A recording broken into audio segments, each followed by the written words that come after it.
Bueno, muy buenos días a todos y bienvenidos nuevamente a estas charlas Compartamos. Estos son espacios para compartir conocimientos, para fortalecer las capacidades y conectar diferentes organizaciones con impacto social y ambiental en nuestro país. Yo soy Angélica González y hago parte del equipo de Compartamos con Colombia y es un gusto acompañarlos esta mañana. Muchas gracias a todas las personas que hoy se conectan desde diferentes lugares del país. Para nosotros es un placer y un privilegio tenerlos acá. Esta es la quinta de las charlas Compartamos que realizamos este año y en esta oportunidad también vamos a contar con EY, que es una de nuestras firmas socias. A lo largo de estas últimas sesiones hemos realizado este ciclo de charlas Compartamos conjuntamente con EY para el tema y abordar el tema de transformación digital en organizaciones sociales. Esta segunda sesión estará enfocada en automatización de procesos usando tecnologías emergentes y estamos convencidos que será del mayor provecho para todos ustedes. Entonces, pues antes de arrancar, quería compartirles algunas recomendaciones para el desarrollo del evento. En primer lugar, pues los invitamos a todos a mantener sus micrófonos cerrados durante la charla, de modo que podamos escuchar atentamente a nuestros invitados. Y en segundo lugar, les pedimos que nos compartan todas sus preguntas e inquietudes sobre los temas que se vayan abordando a lo largo de la charla por medio del chat. Nosotros estaremos, el equipo de Compartamos estará encargado de recoger todas sus preguntas, de luego pasarlas a nuestro conferencista del día de hoy. Entonces, pues por eso nos van contando, nosotros estamos muy pendientes en el chat. Entonces, bueno, finalmente le doy la bienvenida a Diego Sáenz. Diego es socio de EY Latinoamérica Norte y es el directivo especialista en transformación digital aplicada a la generación de negocios en múltiples industrias. Con una trayectoria reconocida en investigación e implementación de modelos de negocio con enfoque estratégico, Diego tiene más de 25 años de experiencia en diferentes sectores, siendo responsable de nuevos modelos de negocio. Es speaker internacional en temas como innovación, transformación digital, en banca digital, en salud digital, inteligencia artificial, blockchain, chatbots. Entonces, también tiene aplicación en tecnologías emergentes, innovación, lean startup. Bueno, y es promotor de startups y además de liderazgo digital. Muchas gracias, Diego, por acompañarnos, a todos ustedes por conectarse a esta hora con nosotros. Entonces, no sé si antes un poco de darle la palabra a Diego, charlamos un poco de lo que es Compartamos con Colombia. Queremos contarle de una manera muy, muy breve quiénes somos. Entonces, gracias, Mauro. Bueno, Compartamos con Colombia es una organización sin ánimo de lucro que ya lleva 20 años, este año cumplimos 20 años, de estar trabajando en el fortalecimiento de capacidades para organizaciones del sector social, acelerando la transformación social y ambiental del país.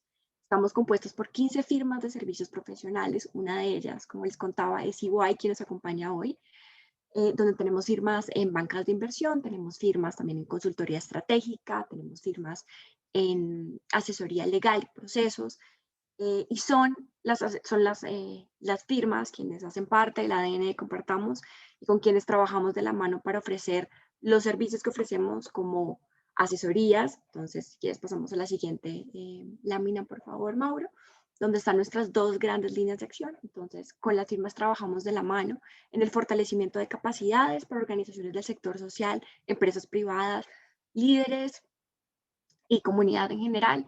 Digamos, trabajamos en estos esquemas de fortalecimiento. Algunos de ustedes han trabajado con nosotros antes y los que no, nosotros hacemos consultoría en diferentes temas, como planeaciones estratégicas, hacemos también consultoría en temas de modelos de negocio, modelos financieros, modelos de gobierno y trabajamos de la mano en este esquema con nuestras firmas socias. También tenemos otra línea de trabajo que es nuestra línea de solución o de promoción de soluciones de innovación y en general soluciones de implementación, donde trabajamos de la mano con comunidades, con gobierno, con cooperación internacional, principalmente llevando esas capacidades también a terreno, implementando proyectos. Aquí tenemos como muchas líneas de acción, principalmente en terreno, donde ponemos en práctica ya proyectos específicos diseñados para atender las necesidades más apremiantes en los lugares en los que estamos. Entonces, eso a grandes rasgos es Compartamos. Compartamos funciona como un modelo tripartito, donde tenemos a las firmas que aportan su conocimiento, su expertise en temas legales, Está Compartamos, que aporta su conocimiento del sector social, y claramente nuestros clientes con quienes trabajamos de la mano, que tienen absolutamente todo el conocimiento del sector y están de la mano de las comunidades en los lugares donde están. Entonces, esto es un poco a grandes rasgos cómo funciona Compartamos. Queríamos contarles esto. Hemos trabajado con más de 700 organizaciones a lo largo de estos 20 años. Aquí lo están viendo en la lámina algunas de ellas con las que hemos trabajado. Esperamos que algunas de ustedes también estén aquí presentes con nosotros. Y bueno, ahora sí le doy la bienvenida a Diego, que nos está acompañando hoy. Muchas gracias por estar aquí con nosotros, a todos ustedes por conectarse. Bueno, los dejo con el experto. Gracias, Diego.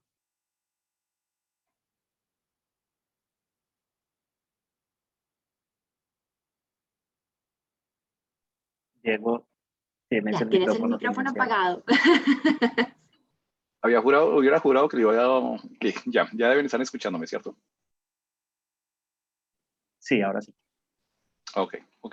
Bueno, un placer estar con ustedes en esta mañana, reafirmando nuestro compromiso desde EY de aportar en esta comunidad. Pues, obviamente emocionados de poder tener estos espacios de conversar con ustedes temas de mucha actualidad, pero que en algunos casos nos enredan un poco los términos en la manera como se abordan las cosas y lo vemos un poco lejano. Cuando nos hablan de tecnologías emergentes, nos imaginamos que esto está por allá en un laboratorio en Estados Unidos y ya es de donde opera. Yo quisiera hoy más bien dejarles el mensaje de que estos son temas que ya están inmersos en nuestra vida, en nuestro día a día. Muchas compañías han tomado la vocería y el liderato de hacer soluciones reales ya aplicando tecnologías emergentes, y quizá que ustedes también puedan llegar a concluir al final de esta sesión que está mucho más cerca de aplicarlo en cada una de sus organizaciones y que está mucho más al alcance. Y vamos a hablar un poco de eso. Reitero lo que comentaban ahorita, cualquier inquietud, por supuesto, háganlo llegar. Si no la alcanzamos a resolver durante el espacio de la reunión, pues me comprometo a responderles directamente vía correo electrónico, pero que no nos quedemos con la duda, con la inquietud. Bueno, estos son temas supremamente apasionantes. Llevo trabajando muchísimos años con estos temas y lo que más me gusta es que realmente permiten que nosotros llevemos a simular dentro de la tecnología cosas que están dentro de nuestro ADN, dentro de nuestras compañías. Quizá nosotros veníamos muy acostumbrados hace quizá de una década hacia atrás a tener soluciones donde nosotros instalábamos una aplicación y nos adaptábamos a lo que era la aplicación. Las tecnologías emergentes vienen ahorita un poco con un llamado a hacer algo completamente diferente, y es a cómo nosotros realmente generar una individualización o una caracterización en el mundo virtual de lo que es nuestra compañía, de lo que es nuestro modelo de negocio. Por lo tanto, vamos a darle completamente el sabor propio que le queramos llegar a dar. Vamos a hablar un poco de los conceptos alrededor de automatización inteligente y tecnologías emergentes. Vamos a ver cuál ha sido la evolución precisamente de la automatización y cómo esto se enlaza con la transformación digital. En muchos casos solemos confundir un poco estos términos y vale la pena tener claridad de dónde vale la pena hacer automatización y dónde yo debo hacer transformación digital si yo estoy en el nivel de madurez suficiente para empezar a aplicar uno o lo otro. Y con eso evitar que sean temas fallidos. De hecho, hay un estudio que dice que alrededor del 70% de los esfuerzos o de los proyectos de transformación digital fracasan precisamente por problemas de definición en su génesis. Y vamos a hablar también un poquito de cómo iniciar ese camino, cómo activar este tipo de procesos, cómo arrancar de tal manera de que podamos llegar a tener soluciones en el corto plazo y que puedan llegar a ser soluciones inmediatas. Bien, en los conceptos de automatización inteligente, acá estoy seguro que ustedes participando en muchos webinars, recibiendo documentación, muchos de ustedes seguramente estudiando temas relacionados con transformación digital, empiezan a aparecer una serie de términos que empiezan a ser pues muy atractivos, y el gran riesgo que puede llegar a haber es que empiecen a ser como un poco de moda. Entonces escuchamos de temas de chatbots, de blockchain, de Internet de las cosas, de inteligencia artificial. En muchos eventos yo he tenido la oportunidad de acercarme a las personas y preguntarles, oye, ¿tú quieres hacer algo? Sí, yo definitivamente tengo que empezar a aplicar blockchain. Ah, bueno, ¿en qué? No lo sé, pero voy a aplicar blockchain, porque el solo concepto y lo que se muestra es tan llamativo que uno quiere estar allí. Pero es muy importante definir el propósito. No arranquemos ningún proceso de transformación digital ni de automatización sin conocer el propósito. muchas compañías tienen la concepción que incorporando tecnología o soluciones están haciendo transformación digital. Por ejemplo, fuimos a visitar una compañía muy importante en el ramo de dispensación de medicamentos, a hablar de transformación digital, y ellos nos decían, yo ya estoy haciendo transformación digital. Ah, bueno, ¿qué has hecho? Ellos crearon una aplicación para que los usuarios pudieran pedir la cita de manera anticipada para visitar cada una de sus farmacias. Ok, muy bien. Y cuando indagamos un poco acerca de los resultados que habían tenido, nos mencionaban que llevaban 3 o 4 meses con la aplicación y únicamente 3 de cada 10,000 posibles usuarios estaban utilizándola. Realmente no generó ningún proceso de transformación porque se inyectó tecnología primero. La invitación que yo les hago es arranquen en el sentido contrario. Entiendan perfectamente cuál es el problema y el propósito y luego se escogen la tecnología adecuada. Y vamos a ver un poquito más adelante eso relacionado con la metodología que deba llegar a utilizarse. ¿Por qué? Porque estas tecnologías tienen cada vez unas capacidades mucho más asombrosas. Y eso es lo otro que solemos hacer. Cuando seguimos en esa tendencia de incorporar tecnología antes de enamorarme del problema y de descubrir el problema, es como si compráramos un Ferrari para llevarlo a hacer mercado. Solemos utilizar las tecnologías a solo un porcentaje de sus capacidades. Bien, el ritmo que viene el mundo asumiendo este tipo de tecnologías nos marcan que es un camino supremamente acelerado. De hecho, ustedes coincidirán conmigo que la pandemia generó una activación de procesos de transformación digital en absolutamente todos los sectores. Muchas compañías que venían cuestionándose si entrar en el mundo digital o no, tuvieron que hacerlo más como un modelo de sobrevivencia y otras tuvieron que acelerarlo. Pero esto inclusive nos marca un camino que viene definiendo más o menos cómo las tareas de automatización y de transformación digital están cambiando el rumbo de las cosas.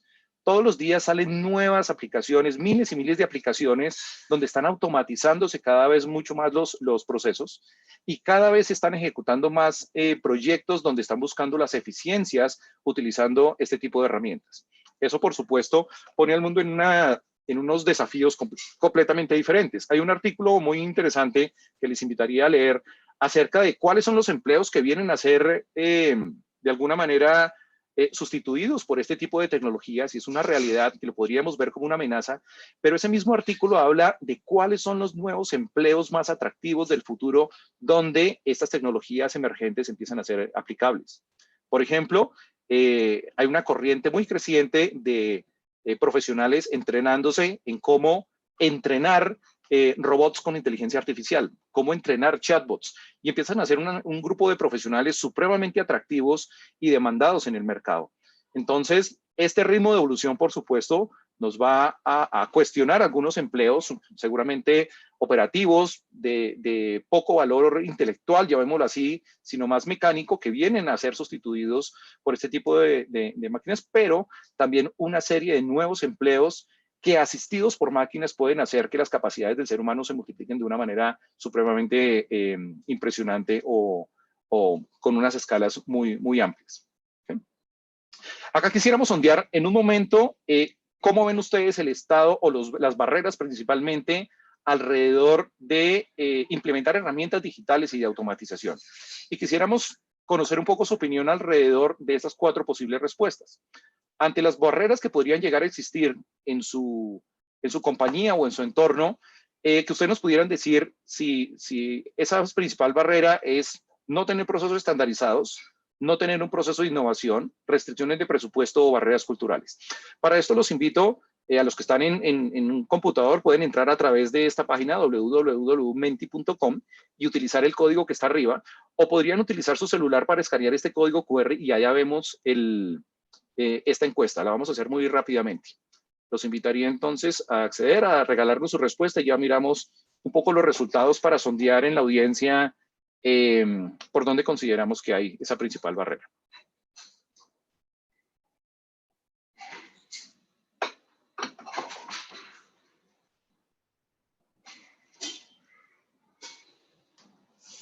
Bien, ya empezamos a recibir respuestas. Déjenme acá, voy a compartir una pantalla diferente para que ya podamos ver esos resultados.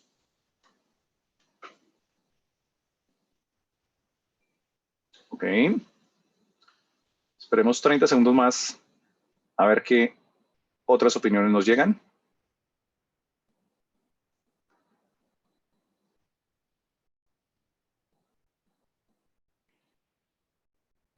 Bueno, tenemos bueno, ya empezó a ser más relevante. Estaban más cercanas las otras dos, perfecto. Pero está muy marcado en no tener procesos estandarizados. Y resulta bien importante que esto sea la respuesta ganadora. En segundo lugar, tenemos barreras culturales, es cierto, es cierto. Hay un estudio también, ese es un poco más viejo, hace unos 3 años, decía que el principal problema para implementación de transformación digital en las organizaciones eran precisamente las barreras culturales, ni siquiera era el presupuesto. Estaba como primero las barreras culturales y segundo el presupuesto, y acá vemos un comportamiento similar. Bien, entonces resulta llamativo el pensar que al no tener procesos estandarizados, para mí es una barrera de aplicación de transformación digital. Y déjenme acá vuelvo, les comparto y volvemos a nuestra presentación. Y les agradezco mucho haber participado. Resulta bien particular porque precisamente el no tener procesos estandarizados es uno de los ámbitos de aplicación de las herramientas de automatización. No lo hablo de transformación digital como ese alcance tan amplio, pero automatizar es precisamente encuentra un terreno abonado cuando yo no tengo procesos estandarizados. Y ahí es donde podemos empezar a generar unos impactos significativamente importantes alrededor de todo esto. Vamos a hablar un poquito de herramientas y ustedes mismos van a ir concluyendo precisamente cuál puede llegar a ser la aplicación de cada una. En esas herramientas y en ese camino que puede uno empezar a seguir en la aplicación de todo esto, debe tener mucho cuidado en precisamente entender hasta dónde yo quiero resolver el problema. Si habláramos específicamente de herramientas de inteligencia artificial y RPA, o RPA es automatización de procesos, pues un poco el recorrido que yo hago es este que ustedes ven a la derecha y en sentido ascendente. Estas tecnologías vienen enfocadas primero a trabajar como humanos, y es decir, a tener la posibilidad de hacer repetidamente las tareas que son mecánicas para los humanos.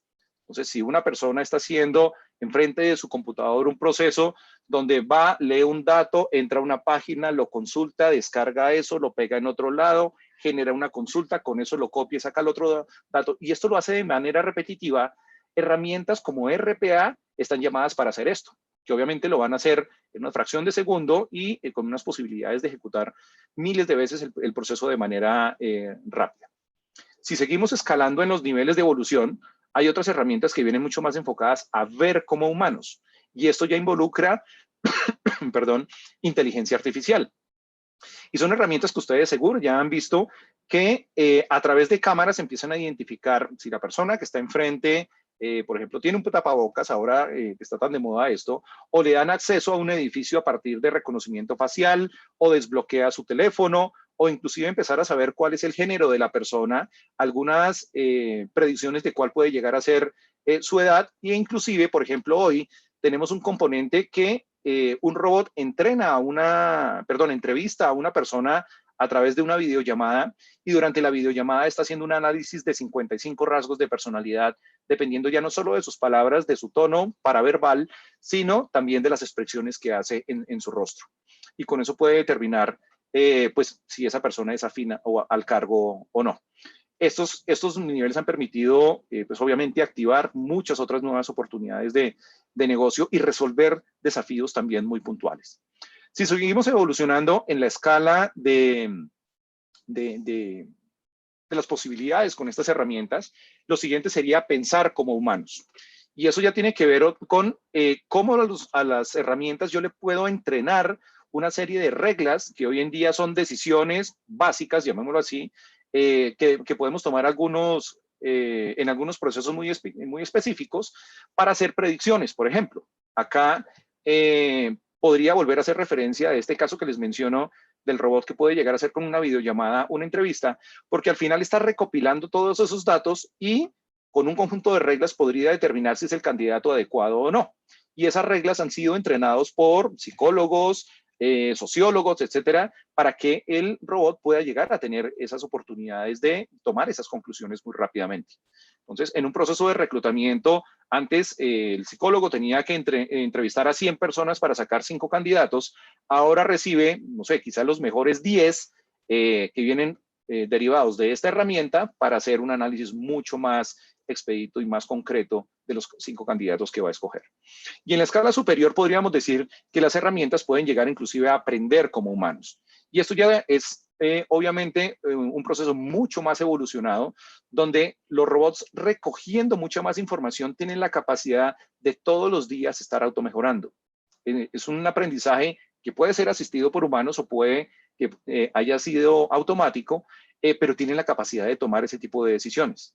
Y así suene algo, evidentemente, suena muy atractivo, pero que sonara también muy avanzado. Existen hoy cientos de herramientas que ponen hoy al alcance de nuestra mano estas capacidades y de muy fácil acceso, inclusive de pago por uso, pero vamos a hablar de eso un poco más, más adelante.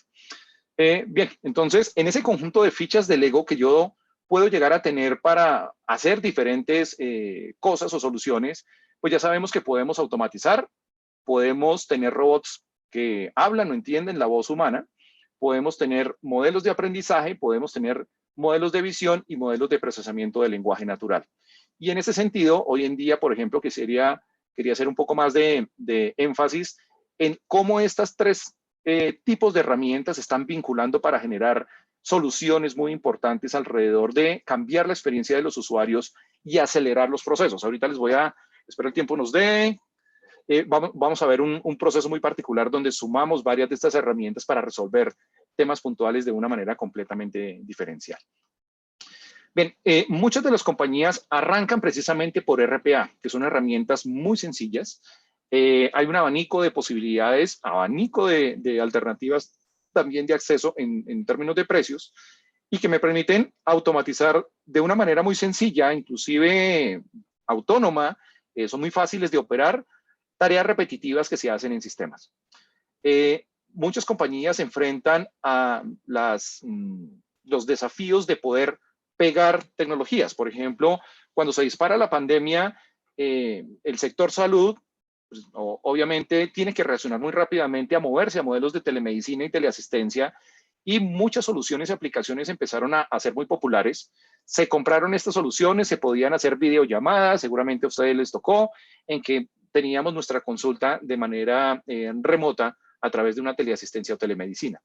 Se resolvió el problema inmediato, pero después empezaron a enfrentarse estas instituciones a un problema pues también muy retador, y era que estas soluciones empezaron a funcionar de manera aislada, porque hubo que reaccionar rápidamente y no se pudo trabajar en cómo yo lo voy a integrar realmente a mis sistemas en backend, a mis sistemas legados.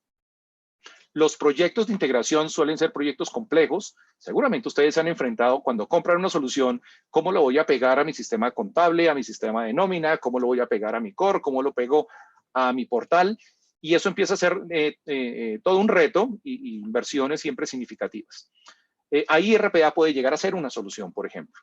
Entonces, si una persona hoy, cuando está ejecutando una aplicación, tiene que entrar al sistema contable, revisar un dato, copiarlo, llevarlo a otra aplicación, entrar a portal, estas tareas que empiezan a ser repetitivas son muy fáciles de entrenar en un RPA. Y lo que hace básicamente el RPA es que una persona se sienta, empieza a hacer el mismo recorrido que hace diariamente en su trabajo y el robot de alguna manera está grabando esa rutina que hace. Obviamente no es una rutina siempre fija, hay unas posibilidades de darle algunas decisiones básicas, y es si yo entro a esta aplicación y allá aparece que el género es masculino, debe entrar a esta otra solución, pero si es femenino debe entrar a este otro lado. Ese tipo de decisiones muy sencillas pueden llegar a ser entrenables en RPA. Y una vez esa rutina está implementada en un proceso de 1 o 2 semanas, 3 en robots muy complejos, pues yo ya lo puedo liberar y que lo hagan. Y al final esto empieza a operar casi como si ustedes vieran ahí un fantasma en el computador ejecutando absolutamente todo, pero está muy llamado a ejecutar tareas repetitivas muy rápidamente y ya está siendo bastante popular. Lo que nosotros hemos estimado y hemos encontrado en los innumerables proyectos que hemos ejecutado en Latinoamérica alrededor de RPA es que los ahorros potenciales en el corto plazo pueden oscilar entre el 20 y el 35%. Y en procesos donde ya vinculamos otras tecnologías pueden llegar al 40 y 50%. Eso en términos de RPA.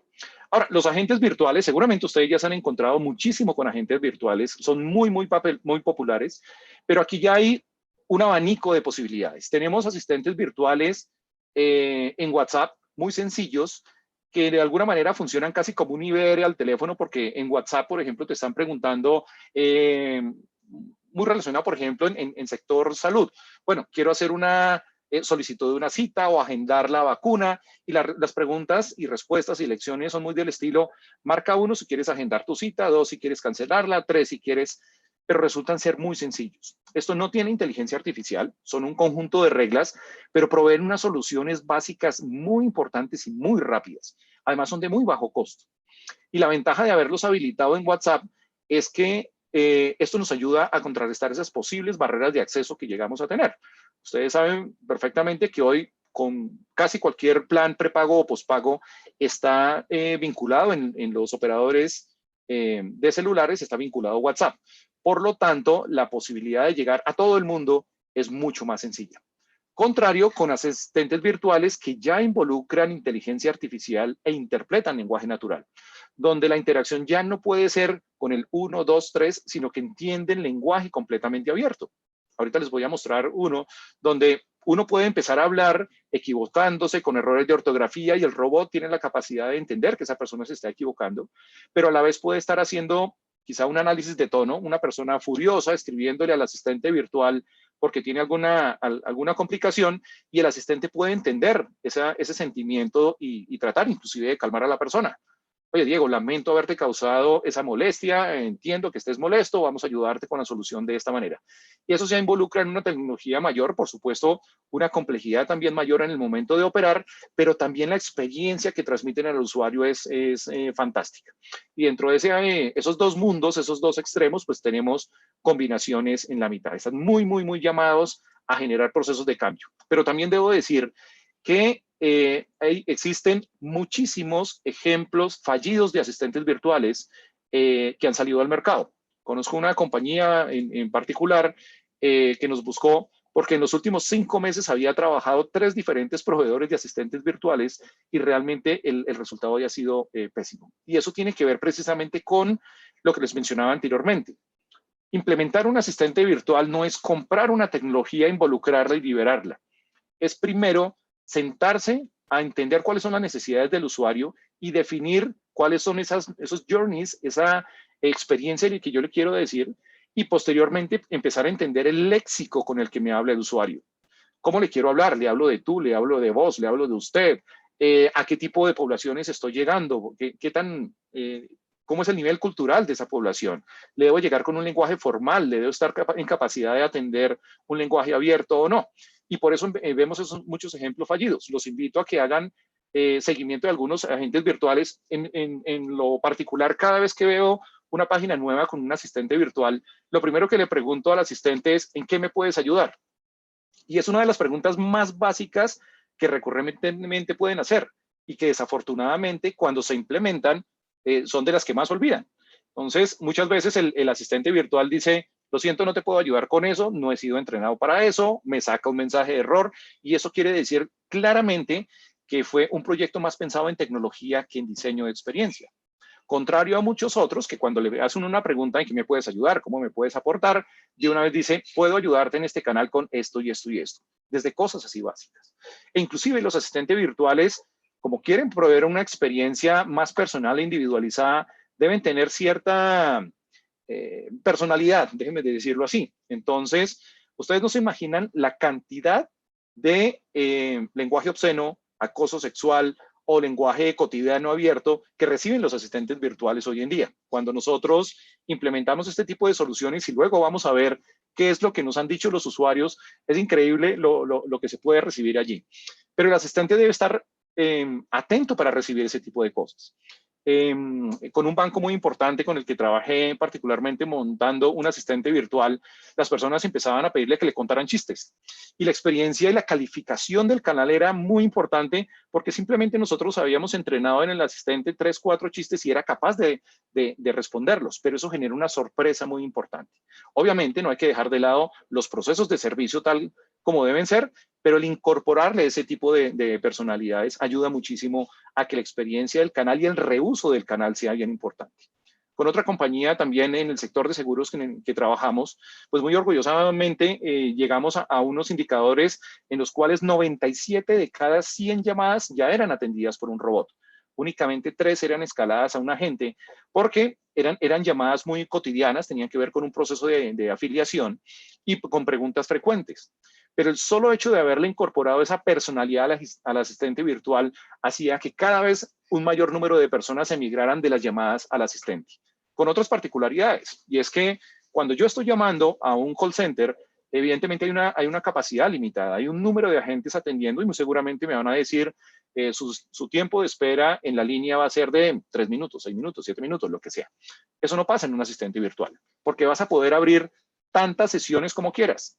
Si tienes que atender en algún momento 100 personas, hay 100 versiones del asistente virtual atendiendo, pero si en algún momento entran 10.000 personas, vas a poder atender a 10.000 personas. Entonces, ya no vas a tener ese concepto de la fila de espera. Y adicionalmente puedes estar haciendo cosas adicionales y es entendiendo ese lenguaje natural, entendiendo los sentimientos y adicionalmente recogiendo toda esa data para hacer una versión todavía más personalizada de la atención. Bien, casos de uso de chatbots, acá hay de todo y realmente nunca vamos a conseguir el chatbot que yo necesito en el mercado. Los chatbots deben nacer, deben ser ideados a partir de lo que yo quiero transmitir con mi usuario, con mi cliente final. Y las posibilidades son enormes.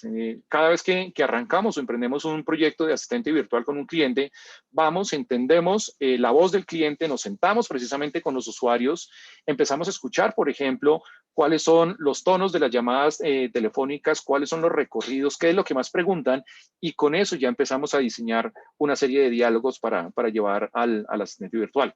Pero hoy en día ustedes ya insisto, deben haber interactuado con muchísimos tipos de asistentes virtuales. El gobierno se está moviendo muchísimo, por ejemplo, con todo lo que tiene que ver con temas de vacuna, las EPS y las IPS han venido adoptando muchísimos chatbots, sobre todo operando en WhatsApp con muy buenos resultados en términos de automatización y reducción de costos y demás. Bien. Pasando un poco a otra de las herramientas de automatización que hablábamos hace un rato, los temas de visión artificial. Y esto puede llegar a tener un nivel de complejidad un poco mayor y unos modelos de entrenamiento un poco también más complejos, pero están empezando a ser llamados a favorecer muchos canales. Y esto es a partir de simplemente imágenes, de empezar a determinar imágenes.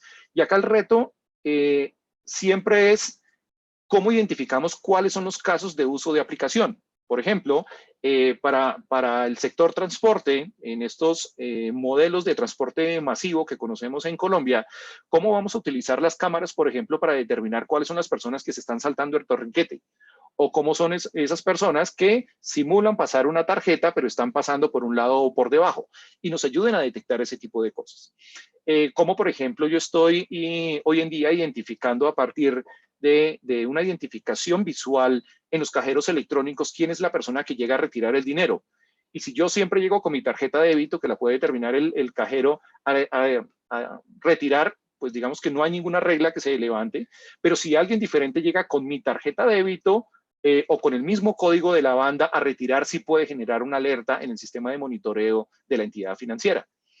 Insisto, el tema es cómo encontramos los casos donde este tipo de soluciones pueden llegar a tener una gran aplicabilidad. También en tema de gestión de tráfico, por ejemplo, cómo podemos a través de cámaras empezar a identificar dónde son los principales puntos de congestión, o en compañías de manufactura, por ejemplo, cómo la visión artificial está muy rápidamente empezando a identificar en bandas de trabajo cuáles pueden llegar a ser objetos que no tienen el nivel de calidad aceptable o que pueden llegar a generar un rechazo de parte del usuario final. En visión artificial, ya les comenté un par de veces, el caso también de cómo a partir de la identificación de los gestos que está haciendo una persona podemos hacer unos análisis de personalidad que contribuyan a una selección de un candidato para un empleo. Y en fin, por ejemplo, soluciones que venimos ahorita operando en otras áreas, no lo estamos haciendo en Latinoamérica, pero sí en otras áreas de la compañía, de cómo, por ejemplo, teniendo mi celular enfrente, una persona con una discapacidad auditiva, por ejemplo, puede utilizar el lenguaje de señas y el celular está mirando cuáles son las señas y el celular está traduciendo en tiempo real lo que está diciendo la persona. Todo esto son ámbitos de aplicación de la visión artificial que viene tomando un impulso supremamente interesante alrededor de su aplicación rápidamente. Igual, entonces, en casos de uso, ya seguramente de estas imágenes que ustedes ven arriba en televisión han empezado a mirarlas o a ser cada vez más frecuentes. Por ejemplo, para temas de control de tráfico, inclusive semaforización electrónica, como una cámara simplemente puede estar mirando una esquina muy particular y cuando ve que una persona está atravesando la calle y puede hasta identificar el tipo de persona, la velocidad a la que se está moviendo y demás, puede hacer un cambio de luces de tráfico precisamente para evitar un accidente. Muchas aplicaciones en grandes bodegas, por ejemplo, se están utilizando drones o inclusive unos robotcitos con unos motores para hacer gestión de inventario en tiempo real. O incluso como para los que viven en Medellín seguramente ya han visto algunos carritos muy pequeños que hoy ya hacen delivery o hacen entregas de paquetes completamente autónomo y son una mezcla de inteligencia artificial más visión artificial para hacer los recorridos de manera acertada. ¿Okay? Bien, en términos de evolución de la automatización, acá no me quisiera detener tanto porque quisiera pasar más a los casos reales, pero precisamente de todo lo que les he venido hablando, que empiezan a ser casos supremamente interesantes y acá suelo decirle a las personas con las que me reúno o en los eventos, digo, es muy fácil enamorarse del juguete, pero traten al máximo de evitar esa sensación. Cuando uno ve un caso donde está hablando de un asistente virtual, uno dice, yo quiero eso, o está mirando algo con visión artificial, uno dice, yo quiero eso. No, nuevamente, consideremos que la tecnología está ahí disponible para que hagamos cosas sorprendentes, pero el sorprendente tiene que ser un proceso de habernos sentado a mirar adecuadamente qué es el problema que queremos resolver. ¿Sí? Al comienzo, de hace muchos años, cuando empezó los temas de robotización, estaban únicamente encaminados a trabajar tareas repetitivas de escritorio y allí los beneficios en términos de eficiencias estaban alrededor del 5%. Y luego hemos venido empezando a involucrar estas otras tecnologías que les he venido hablando para llegar hoy a niveles de automatización de alrededor del 50%, donde ya hemos logrado inclusive automatizar conocimiento, toma de decisiones en esos procesos de aprendizaje automático. Bien, les había comentado que es muy importante poder entender cuáles son las diferencias entre digitalización, transformación digital y automatización, porque solemos confundir las cosas y solemos utilizar siempre el término de transformación digital. Entonces, yo quiero hacer transformación digital y estoy haciendo transformación digital y quizá lo que estoy haciendo es meter un robot de automatización estilo RPA. Bien, estos tres niveles son automatizar, digitalizar y transformar. Automatizar es cuando yo tengo un problema puntual, involucro una tecnología y resuelvo algo muy de corto plazo, de manera muy sencilla. Digitalizar es cuando yo empiezo a crear nuevos canales y, por lo tanto, nuevas experiencias de servicio. Y transformación es cuando yo tengo que coinciden tres cosas particulares.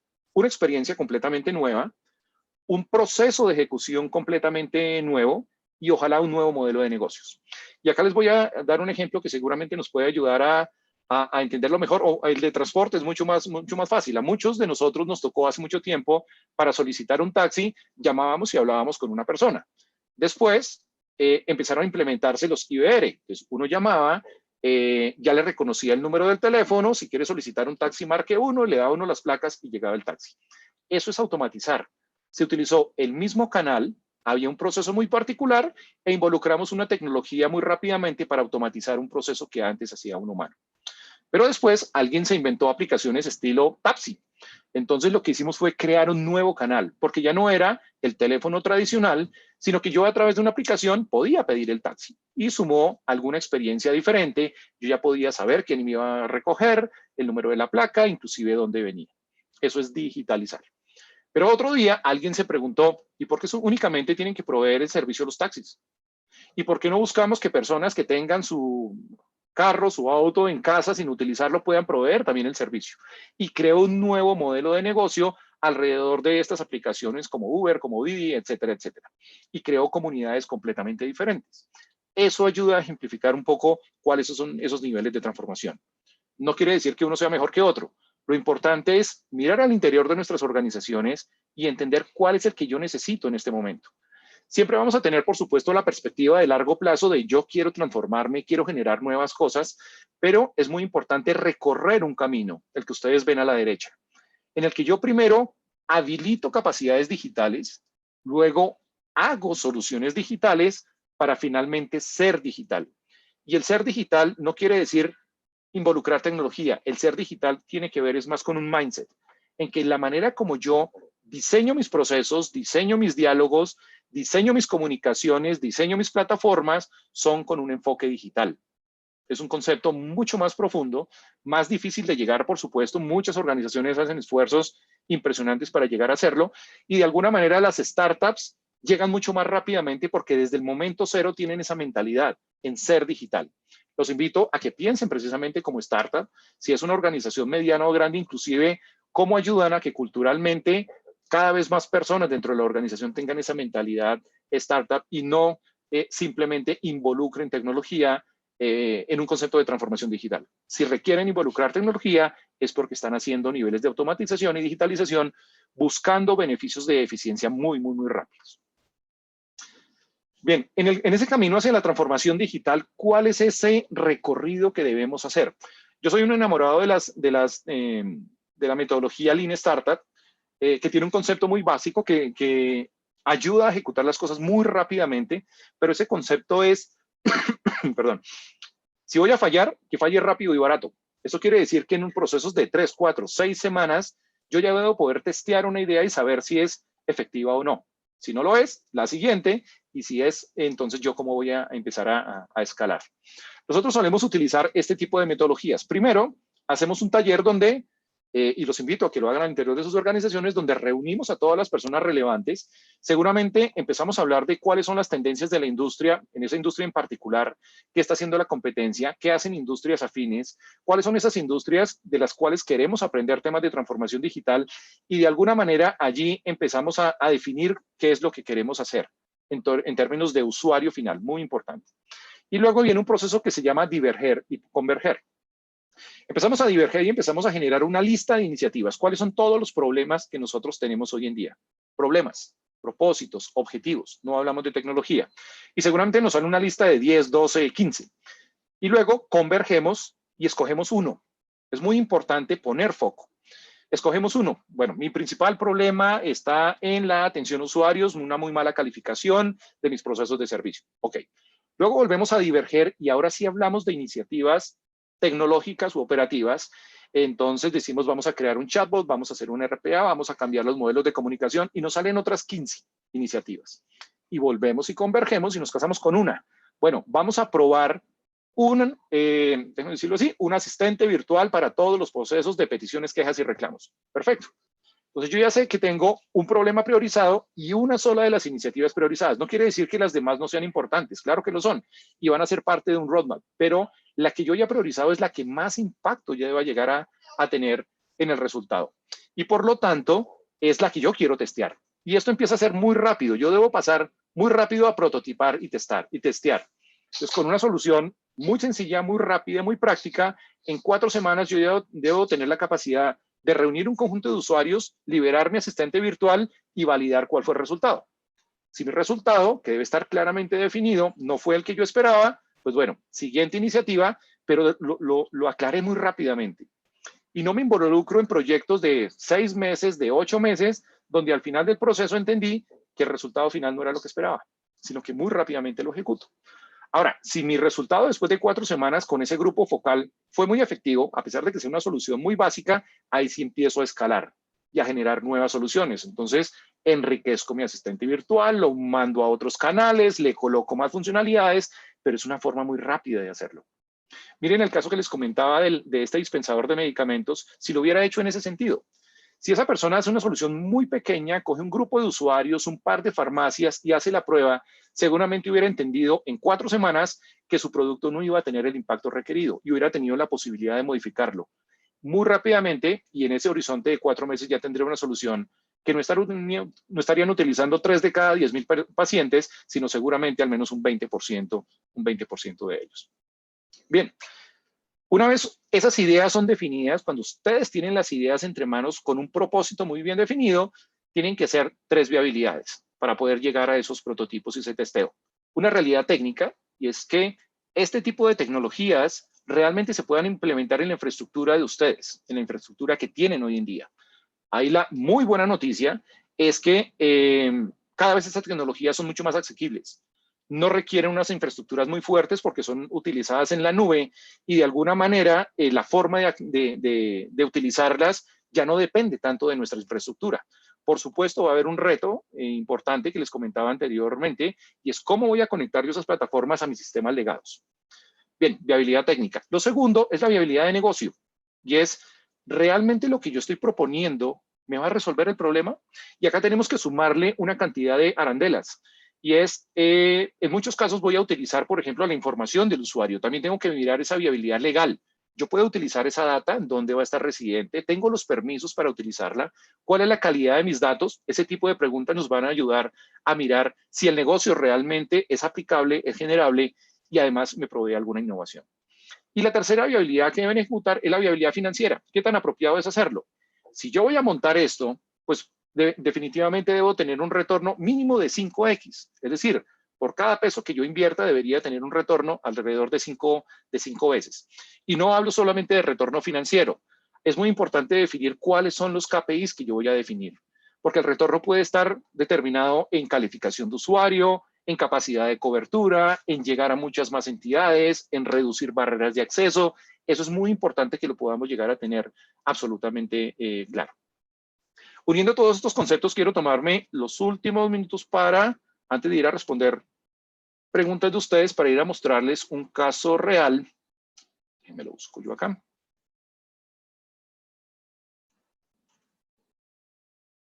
Donde partimos de una serie de precisamente inquietudes alrededor de cuál debe ser el propósito de la solución que queremos llegar a resolver. Bien, acá deberían estar nuevamente viendo mi pantalla. Esta es una solución web, ocultamos el nombre de la entidad, pero la arrancamos haciendo desde esa perspectiva de entender primero el usuario. Y esto es con una entidad de riesgos, administradora de riesgos laborales muy importante en el país, donde cuando nos sentamos con ellos empezamos a tener precisamente esa discusión en torno a los problemas. ¿Cuáles eran los principales desafíos? Necesitaban cambiar la experiencia de usuario. Nosotros, de hecho, nos sentamos en las áreas de atención en el call center y un reporte de un accidente laboral podía llegar a tomar en promedio 15 minutos, donde tenemos una persona con alguna afectación en su salud ahí y 15 minutos pueden llegar a ser determinantes. Teníamos unos problemas de unificación de criterios también, por ejemplo. Entonces, si yo llamaba a reportar un accidente laboral, algo elaborado, no algo tan sencillo, y lo llamamos y lo preguntábamos con 5 agentes diferentes, 3 de ellos nos decía que sí lo cubría la póliza y 2 no. Eso no le puede pasar a una compañía. Debe unificar esos criterios y si está contenido dentro de la póliza, la respuesta que debo dar es exactamente la misma. Había una dificultad para unir el ecosistema. Por supuesto, las entidades administradoras de riesgos laborales no son los que hacen la atención directa inicial, sino es toda la red de prestación, hospitales, pero de alguna manera no estaban conectados ni compartían información. Había unos fraudes enormes alrededor de este proceso. Por decirlo pues muy rápidamente, utilizando inclusive inteligencia artificial, nos pusimos a procesar la data que ellos tenían y vimos que la enfermedad laboral más frecuente o el accidente laboral más frecuente por el cual las personas requerían apoyo se llamaba lumbago no especificado. Es una mala postura que genera un dolor de espalda. Empezando a mirar, insisto, con inteligencia artificial el detalle de esa data, encontramos que para una persona le habían formulado, una persona con lumbago no especificado, le habían formulado, ejecutado, pagado una cirugía de ligamento cruzado. Yo no soy médico, pero que yo me acuerdo, el ligamento cruzado queda en las rodillas. Claramente una persona llegó con un dolor de espalda y terminó con una atención completamente diferente y la aseguradora lo había cancelado. Y así ustedes no se imaginan la cantidad de temas que podían haber detrás. También tenían que tener un aumento de la capacidad. Había una clara estrategia de crecer el número de usuarios, pero eso significaba crecer sus call centers, crecer procesos operativos y antes de ellos de reducir su planta de personal decían yo quiero conservar el mismo número de personas que trabajan, pero quiero atender el doble de las personas. Y básicamente queríamos hacer también una reducción de costos de atención. Con todo este abanico de desafíos, ahora sí, como les decía, empezamos a escoger la tecnología, a diseñar la nueva experiencia y a llegar a una solución. Y esto que ustedes van a ver es un demo de la solución que esta entidad tiene hoy en producción. Es cómo cambió la experiencia en un proceso 100% asistido, perdón, hay que aclarar, 95% asistido. ¿Eso qué quiere decir? 95% de los accidentes laborales que recibe esta entidad, ellos los consideran alta inmediata, son cosas relativamente leves, y el 5% son unas de criticidad vital que el asistente virtual tiene la capacidad de entender y transmitir inmediatamente o remitir inmediatamente a un agente humano, por supuesto, por la gravedad que pueda llegar a tener. Los beneficios que ha tenido esta entidad son enormes, los índices de calificación de la experiencia muy buenos y la capacidad de integrar también muy importante. Pero acá el propósito inicial no fue reemplazar a un agente humano que recibía una llamada telefónica por un asistente virtual. No, fue cambiar la experiencia por completo. Y les voy a mostrar muy rápidamente más o menos cómo la experiencia, esto es muy amplio, pero les voy a mostrar. Entonces, por ejemplo, yo busco al asistente virtual que puede estar en WhatsApp o en Internet, y digamos que le voy a decir, acabo de tener un accidente. Ok, estoy utilizando el usuario de una persona que me lo prestó. Bueno, Sandra, veo que trabajas con 2 compañías. Bueno, en la legislación de riesgos laborales en Colombia, ustedes saben que hay una cantidad de temas que dependiendo de muchas variables puede ser considerado accidente laboral o no. Entonces, esas 760 reglas se las entrenamos al asistente virtual para que tenga la capacidad de discernir esto. Digámosles que con esta compañía. ¿Por qué? Porque muchas veces, si yo soy un independiente y tengo un accidente automovilístico, no es un accidente laboral, pero si yo estoy en misión de una compañía como EY y tengo un accidente automovilístico, sí es considerado como un accidente laboral. Ese tipo de conclusiones debe tener la capacidad. Este es un asistente que sí utiliza inteligencia artificial y por lo tanto entiende el lenguaje natural abierto. Cuéntame qué ocurrió. Entonces, no sé, salía del baño y me caí, me pegué en la cabeza y una pierna. Ok, ocurrió en las oficinas de Vipro. Bueno, de hecho acá escribí algo mal, pero él debe tener la capacidad de entender los errores de ortografía. Sí. ¿En qué horario? Bueno, yo puedo decirle hace como 10 minutos. Ok, ese es tu horario habitual de trabajo para saber si horas extras o era el horario habitual. Todo esto está por detrás de diligenciando un formulario que es supremamente tedioso de diligenciar, que se llama el FURAT. ¿Con qué objeto te hiciste daño? Digamos que con la pared y el piso.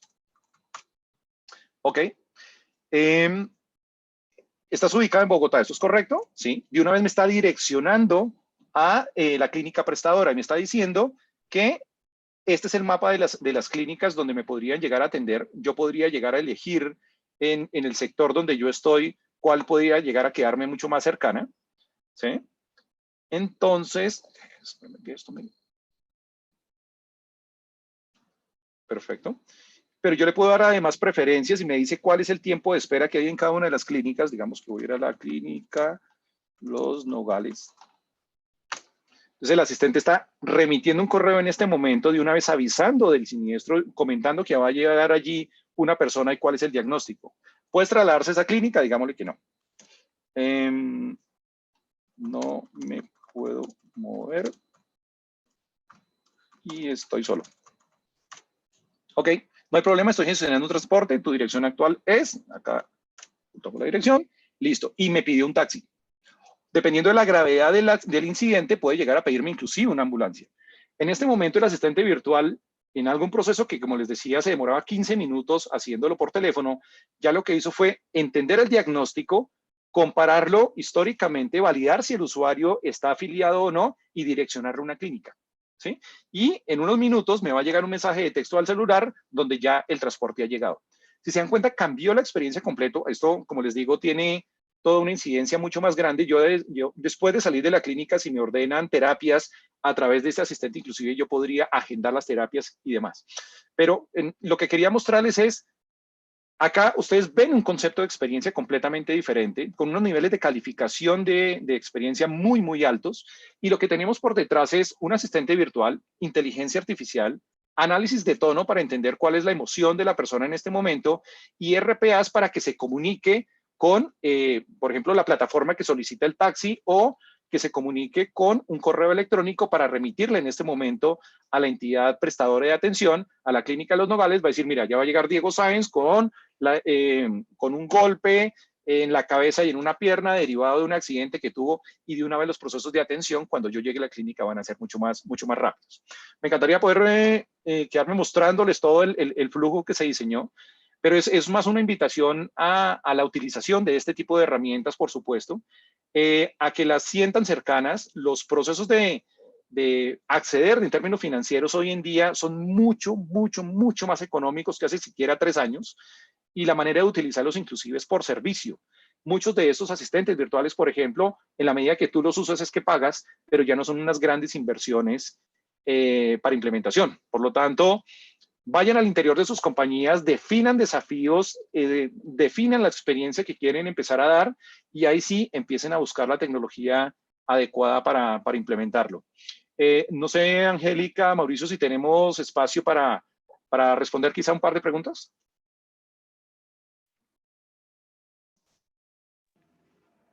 Sí, sí tenemos un espacio. Diego, por el momento no tengo ninguna en el chat, pero no sé si podemos abrir micrófonos si alguien está Pues, interesado en preguntar. mira, Angélica, que de manera anticipada me habían hecho llegar algunas. Yo quisiera empezar a responderlas Ok, entonces. perfecto. Alguien nos preguntaba qué software recomienda para iniciar esta automatización. Pues, insisto, la tecnología ya no es el problema, las posibilidades son casi que infinitas de lo que podemos llegar a acceder, herramientas muy costosas, muy sencillas. Por ejemplo, si yo voy a arrancar con RPA o automatización de procesos, si quieren empezar a hacer ejercicios de manera autónoma, hay herramientas estilo Blue Prism o UiPath, que también son de fácil acceso, o herramientas que manejan un poco unas complejidades mayores, por ejemplo, Automation Anywhere, pero igual, una vez yo tenga definido precisamente qué es lo que voy a utilizar. En términos de asistentes virtuales, por ejemplo, ustedes se pueden suscribir a servicios que están, por ejemplo, en Google, que están en Microsoft Azure o en IBM Watson. De hecho, les da un periodo de uso, de cacharreo, como decimos nosotros, de 30, 45 días, para que ustedes mismos se entren, experimenten lo que pueden llegar a hacer estos asistentes virtuales y empiecen a hacer esas primeras pruebas de 3, 4 semanas para saber si eso les va a ayudar a resolver el problema. ¿Bien? Otra pregunta decía, ¿se puede crear o acceder a un chatbot que permita saber cuántas personas descargaron o vieron un video en un grupo de WhatsApp? Sí, es muy importante y es una muy buena pregunta, porque dependiendo de la plataforma o la herramienta que yo utilice, este tipo de cosas se pueden llegar a hacer.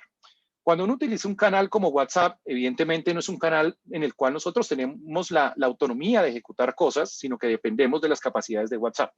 WhatsApp tiene algunas funcionalidades y otras no. Yo puedo saber, por ejemplo, a quiénes le llegó el mensaje, quiénes lo abrieron, quiénes lo leyeron. Ya un video anexo es mucho más difícil, pero hay algunos modelos de suscripción que tiene WhatsApp que permiten hacerlo. Entonces, verifiquen los diferentes modelos de suscripción de WhatsApp for Business que existen, pero también busquen otras alternativas. Por ejemplo, muchas veces cuando nosotros mandamos una imagen o un video, un audio a una comunidad a través de WhatsApp, inmediatamente le mandamos una encuesta y le decimos, oye, ¿te llegó el video con buena calidad? O si no, puedes consultarlo en este otro link. O le preguntamos, ¿crees que este video contribuyó? Y de esa manera empezamos a tener un feedback de ese tipo de soluciones. Y eso lo hacen ustedes en el diseño de experiencia. ¿Cuenta con algún modelo estandarizado de procesos bajo los lineamientos de las normas internacionales de calidad, ambiente, seguridad y salud en el trabajo, alineado con las ESAL a través de una aplicación web? Yo diría, difícilmente vamos a encontrar algo tan absolutamente individualizado, pero como me lo escucharon al comienzo, este tipo de aplicaciones me permiten llevar mi ADN al mundo digital. Por lo tanto, la respuesta de si eso se puede homologar al mundo digital es sí, y se puede hacer de hecho muy rápidamente. Muy importante reconocer cuáles son las reglas que tiene la CESAL, por supuesto, cuáles son esos modelos operativos que yo quiero empezar a hacer y empezar a entrenarlos en los asistentes virtuales. Y este proceso de entrenamiento no lo hacen los técnicos. Yo soy de formación técnica también, los técnicos estamos obligados a reinventarnos, porque esto ya no lo entrenan los técnicos, no son códigos rarísimos, difíciles de entender, sino el entrenamiento de esto lo hacen los funcionales Hoy en día hay médicos, enfermeras entrenando asistentes virtuales como el que ustedes acaban de ver. Tenemos lingüistas haciendo un entrenamiento, tenemos psicólogos, tenemos personas de mercadeo que entran, se sientan con estas plataformas y de una manera muy sencilla, en lenguaje natural, empiezan a entrenar este tipo de plataformas. Bien, y tenía otra acá. ¿Cuál es el software de automatización más eficiente? Perdón por la respuesta odiosa, depende. Igual, ¿qué es lo que necesitas automatizar? Si son procesos muy pequeños, a baja escala, que puedan llegar a ser económicos, como les decía, herramientas como Blue Prism o UiPath pueden llegar a ser muy eficientes.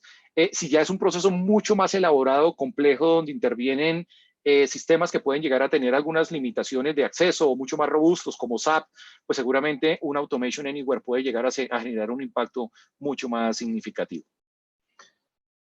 Bien, esas eran las que tenía yo acá prediseñadas. No sé si alguien acá en el chat, creo que tenemos algo. Ahora, en la fundación es cómo puede utilizar este proceso para mejorar el impacto para los beneficiarios o en la utilización de datos reconectados. ¿Conoce alguna experiencia en fundaciones? Sí, conozco una experiencia precisamente en fundaciones y tiene que ver con temas de barreras de acceso. Digamos, esta fundación lo que trabajaba específicamente era cómo las personas podían llegar a tener acceso a servicios de salud muy particulares y digamos que de alguna manera hacían los procesos operativos y de acompañamiento para ante las entidades prestadoras y promotoras de salud poder llegar a tener esos accesos. Y lo que se empezó a hacer fue un asistente virtual que de una manera anticipada pudiera llegar a conocer cuáles son esas necesidades, priorizarlas, que pudiera ¿cómo decirlo? Clasificarlas por cuáles llegan a ser las más frecuentes y de esa manera podían llegar a ser un uso mucho más adecuado de su gestión. Por decirlo así, una solicitud de una tutela o una solicitud de un cambio de dirección, déjeme decirlo así, ante un EPS tenían el mismo ranking. Pero cuando yo empiezo a escuchar la voz de todas las personas que están al otro lado y pues, básicamente lo de la tutela tenía una frecuencia mucho mayor, pues ayudaba mucho más a enfocar los esfuerzos. Igual, asistentes virtuales para hacer encuestas de satisfacción, llegando inclusive a comunidades rurales muy apartadas, están siendo también muy utilizados y, por ejemplo, acceso a las consultas médicas prioritarias, como seguramente muchos de ustedes han podido llegar a usar ahora en temas de vacunación. Entonces, sí es muy posible llegar a utilizar este tipo de herramientas en fundaciones muy rápidamente. Bien, no sé si tendremos alguna otra pregunta. De todas maneras, no, antes de que se desconecten, ya por respeto del tiempo también de todos ustedes, no me queda más que agradecerles haber estado este rato escuchándome. Espero que haya quedado un mensaje que les lleve a automatizar cosas, a pensarse cómo utilizar este tipo de herramientas para generar experiencias diferenciales y completamente a la orden para atender cualquier inquietud. Han sido muy amables en escucharme. Muchas gracias. Diego, muchas gracias a ti. Angie ya se tuvo que retirar, entonces estoy yo acá pues como para agradecerte por tu tiempo, por compartir tu conocimiento con todos nosotros, con las organizaciones sociales que se pudieron conectar hoy. Yo creo que es un tema que tenemos que seguir conversando, por eso planteamos esto como un ciclo, porque las organizaciones sociales todavía, digamos, tenemos mucho que trabajar en este tema y seguir caminando hacia allá, sobre todo pues acá en Colombia. Entonces, muchas gracias a EY, muchas gracias a ti por todo este acompañamiento y bueno, les cuento que esta charla pues la estaremos compartiendo igual para las personas, les estaremos enviando un enlace también con la presentación que Diego nos compartió.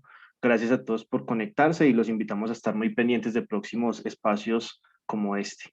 Gracias a todos. Gracias, Mauricio. Buen día a todos. Muy buenos días.